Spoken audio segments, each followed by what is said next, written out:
కొన్ని క్లాసిక్స్ ఉంటాయి భయ, వాటిని టచ్ చేయకూడదు, వాటిని టచ్ చేస్తే చెప్పు తీసుకొని కొట్టాలనిపిస్తుంది. నాకైతే అనిపిస్తుంది అలాంటి క్లాసిక్కే అరుంధతి. అరుంధతిలో అనుష్కాని తప్ప నేను ఎవరిని ఊహించుకోలేను. మీరు ఏ హీరోయిన్కైనా భజన చేయండి, మీ ఏ హీరోయిన్ ఎస్పీఎన్ దాకా నేనేమనుకోను, కానీ అరుంధతిలో అనుష్క మట్టుకే నాకు కానొస్తుంది.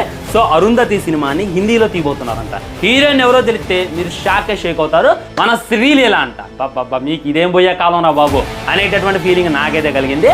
ఎందుకంటే అరుంధతిలో అనుష్కను చూడగలం అనేటటువంటిది సెకండరీ. అటు ఉంచండి, అరుంధతిని టచ్ చేయకూడదు. దాన్ని హిందీ వాళ్ళు తీస్తే ఎంత బర్బాద్ చేస్తారో అనేటటువంటిది మనకు తెలుసు. వాళ్ళు తీసేదే బర్బాద్ సినిమా. ఇప్పుడు వాళ్ళు ఒక సినిమాని టచ్ చేస్తే చెడదంగా అక్కడ పెడతారు. ఉదాహరణకి నానిది జెర్సీ సినిమా ఉంది, వాళ్ళు హిందీలో తీశారు. హిందీలో అటర్ ఫ్లాప్ అయింది. ఎందుకైందిరా అంటే జెర్సీ సినిమాలో రొమాన్స్ మనకు జస్ట్ నార్మల్గానే ఉంటుంది, కానీ అందులో చాలా టూ మచ్గా ఉంటుంది. దానివల్ల ఆడియన్స్ సరిగ్గా తీసుకోలేకపోయారు. సో వాళ్ళు ఇక్కడ ఉన్నటువంటి క్లాసిక్ జెర్సీని అక్కడ తీసి చెడగొట్టారు. అదేవిధంగా వాళ్ళు ఇక్కడ ఉన్నటువంటి అరుంధతిని అక్కడ తీసి బర్బాద్ చేసేస్తారు, సంకనాగిస్తారు. దానికి తగ్గట్టుగా శ్రీలీల తోడైతే వామ్మో అనేటటువంటి ఫీలింగ్